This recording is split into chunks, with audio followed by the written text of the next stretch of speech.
Preparing for a financial analyst at Penny interview? You've reached Candy Mentor, and this video is for you. We'll walk through 20 key questions you're likely to face. For each question you'll see a sample answer followed by the key points to cover. Subscribe, like, and share, and drop a topic request in the comments. Question 1. Why do you want to work as a financial analyst at Penny?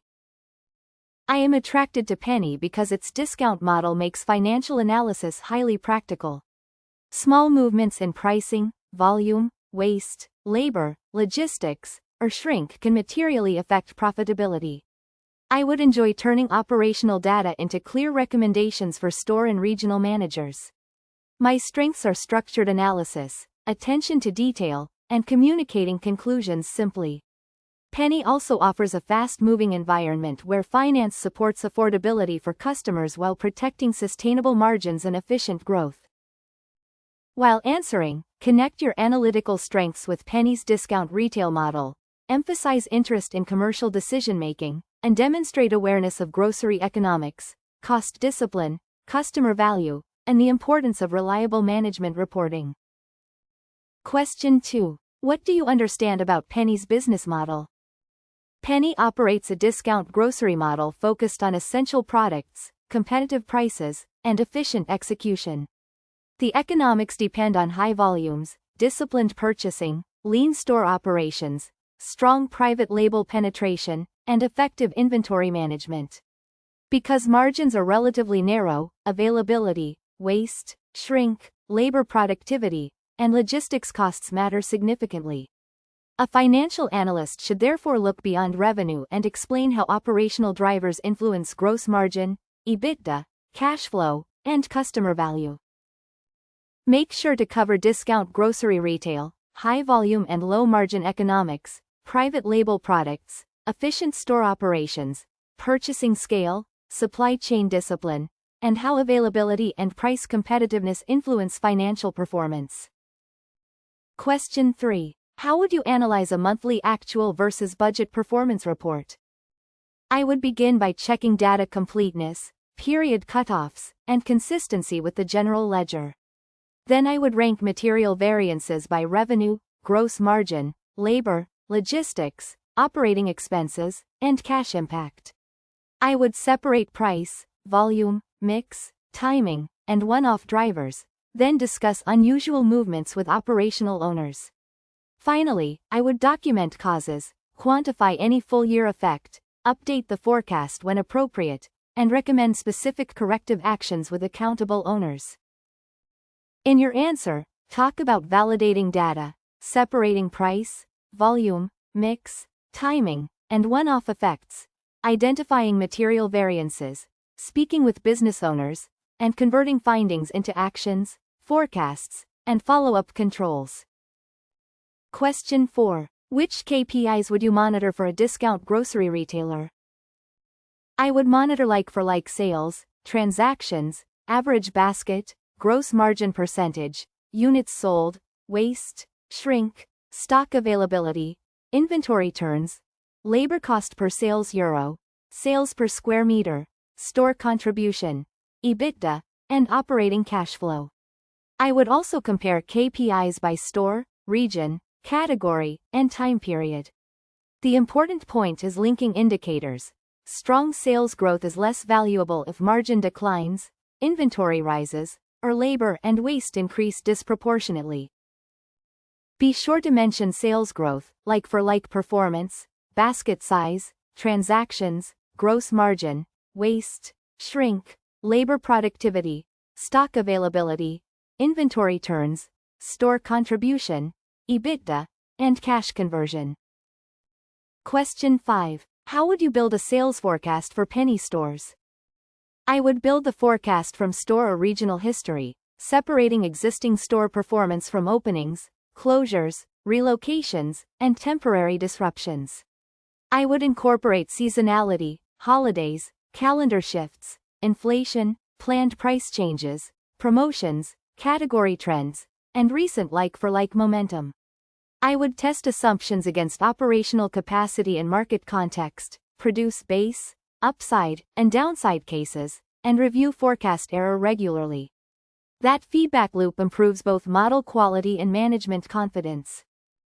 Focus on store-level history, like-for-like trends, seasonality, calendar effects, openings and closures, promotions, pricing, inflation, competitor behavior, regional differences, and transparent assumptions that can be challenged and updated.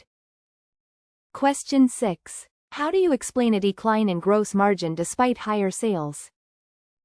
Higher sales can coexist with lower gross margin if growth comes from lower margin categories, promotions become more aggressive, or supplier costs rise faster than selling prices. I would analyze sales and margin by category, store, and week, then bridge the change through price, volume, mix, purchase cost, rebates, markdowns, waste, and shrink. I would also check timing and accounting classification.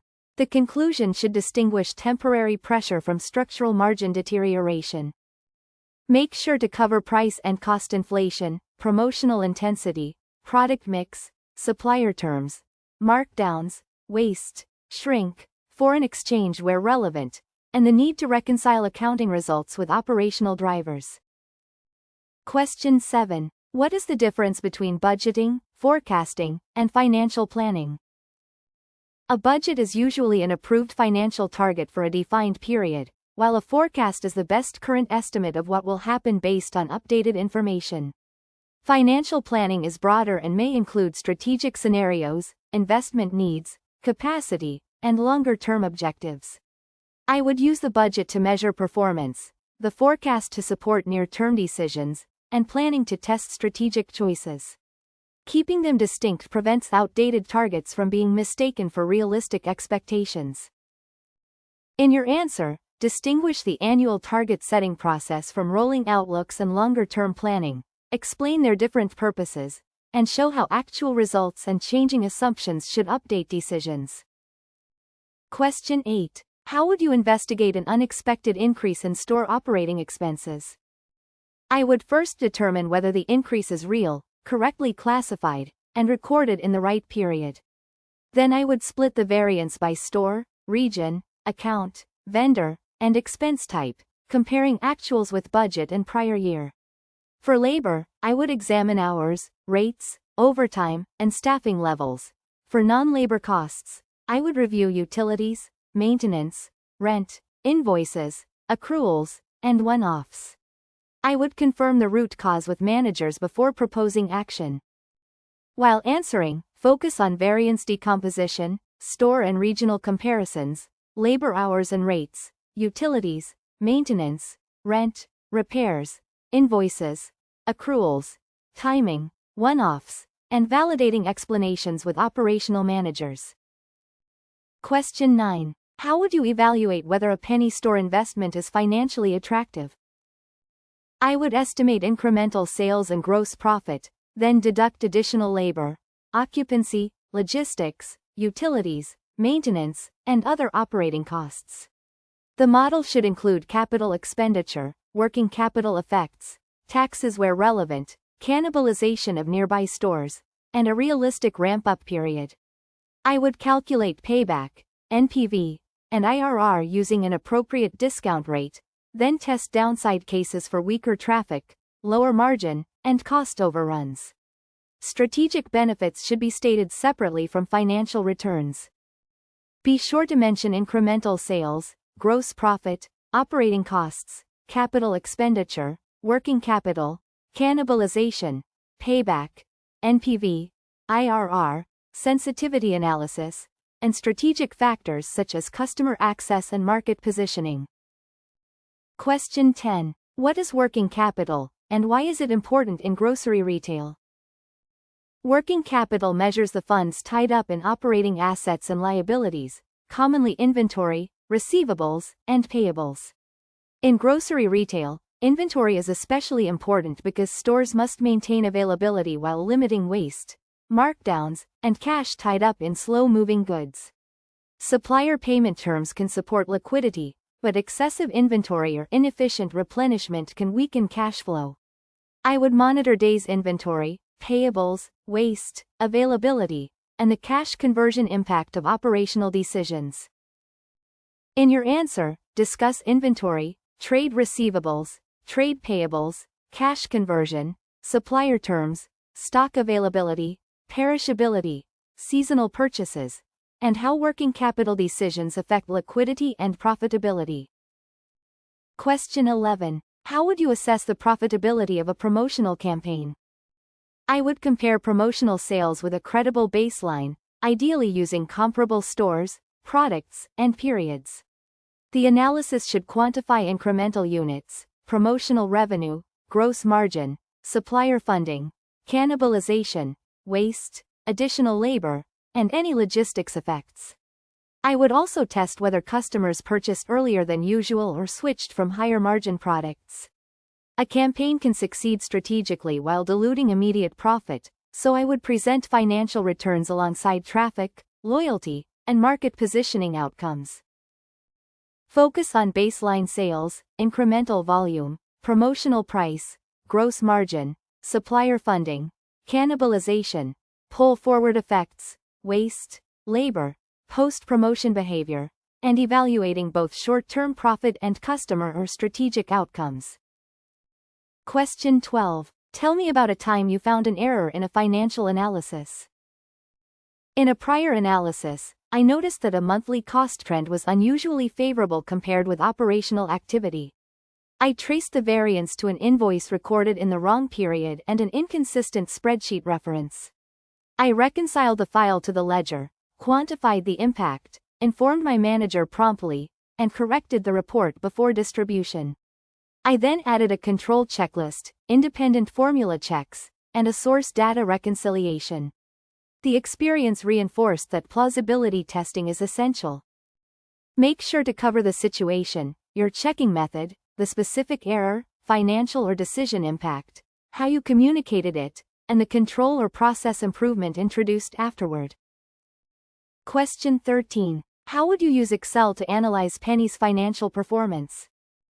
I would organize source data in a consistent table, then use pivot tables and formulas such as SUMIFs and XLOOKUP to analyze performance by store, category, and period. I would build driver-based assumptions rather than hard-coding outputs, use charts to highlight trends, and include checks for missing data, duplicates, and totals agreeing to source reports.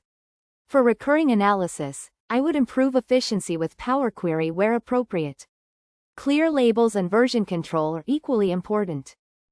Be sure to mention structured data, pivot tables, SUMIFs, XLOOKUP or index match, charts, scenario drivers, error checks, version control, and designing models that are transparent, auditable, and easy for stakeholders to use.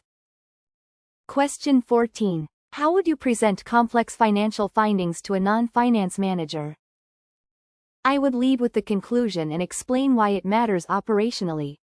Instead of presenting accounting terminology, I would translate the result into drivers such as customer traffic, units, prices, waste, labor hours, or supplier costs. I would use a simple bridge or chart, quantify the financial impact, distinguish confirmed facts from assumptions, and offer practical actions. I would then invite the manager to challenge the operational interpretation and agree on follow-up ownership. While answering, emphasize starting with the conclusion, using operational language, quantifying business impact, separating facts from assumptions, limiting technical detail, visualizing drivers, and ending with clear recommended actions. Question 15. What would you do if a senior manager challenged your forecast assumptions? I would first understand which assumption the manager questions and why, without becoming defensive. I would show the historical evidence, operational inputs, and sensitivity of the forecast to that assumption. If the manager provides credible new information, I would update the model and document the change. If uncertainty remains, I would present alternative scenarios rather than force false precision. My role is to provide an objective, transparent view while respecting relevant business knowledge. In your answer, discuss listening carefully, clarifying the challenge, supporting assumptions with evidence, testing alternatives, remaining objective, documenting revisions, and maintaining transparency when disagreement remains. Question 16. How would inflation affect Penny's financial statements and planning? Inflation can increase purchase, labor, energy, logistics, and occupancy costs while also affecting customer demand and price sensitivity. Revenue may rise in nominal terms even when real volume declines. I would model the pass-through of cost increases to prices, expected elasticity, mix changes, margin impact, and working capital requirements. I would also monitor supplier negotiations, private label economics, and competitor pricing. Scenario analysis would help management balance affordability, traffic, margin protection, and cash preservation. Focus on purchase costs, selling prices, gross margin, customer demand, labor, energy, logistics, inventory valuation, cash requirements, nominal versus real growth, and scenario planning for pricing and volume responses.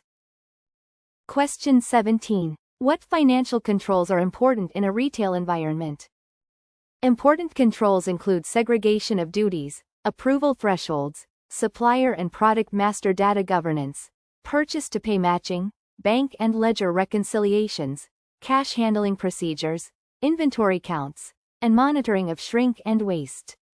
Access rights should be reviewed regularly, and unusual transactions should generate exception reports. I would also emphasize evidence, documented ownership, and timely resolution. Strong controls protect assets and reporting accuracy while making performance analysis more trustworthy and audit-ready. Be sure to mention data integrity, segregation of duties, approval limits, cash handling, inventory counts, shrink monitoring, purchase-to-pay controls, reconciliations, master data, access rights, and timely investigation of exceptions. Question 18. How would you distinguish inventory shrink from waste and accounting error? I would reconcile expected inventory from purchases, transfers, and sales with physical stock.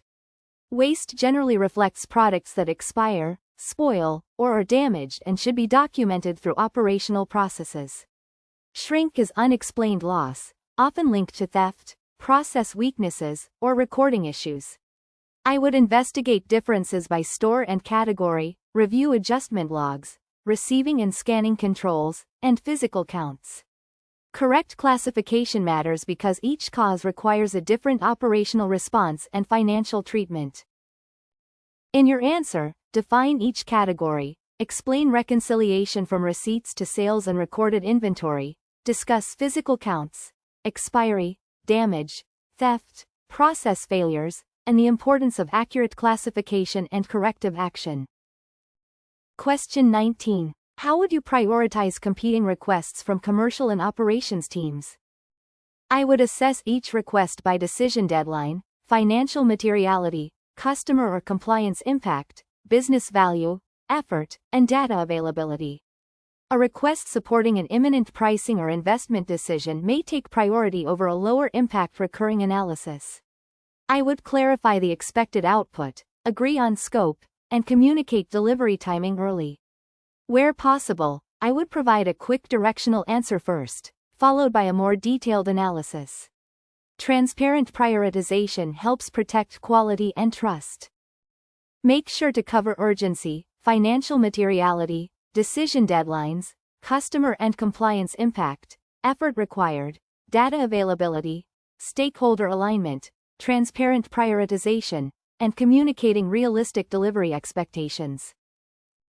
Question 20. What would you do in your first 90 days as a Penny Financial Analyst? During the first month, I would learn Penny's operating model, reporting calendar, systems, KPI definitions, and key stakeholders. In the second month, I would validate major reports against source data, understand forecast drivers, and observe how stores and functions use finance information. By the third month, I would deliver a practical improvement, such as automating a recurring report or strengthening variance commentary. My priorities would be accuracy, listening, commercial curiosity, and dependable execution. In your answer, outline learning the business and systems, understanding reporting definitions, meeting stakeholders, validating key data, identifying recurring pain points, delivering an early improvement, and building credibility through accuracy and responsiveness. If you are still with us, congratulations! You are much ahead of the rest and serious about preparing for your interview. We hope we were able to add value to your preparation and create some helpful content. Do not forget to like and share this video. Your small act can do great things for us.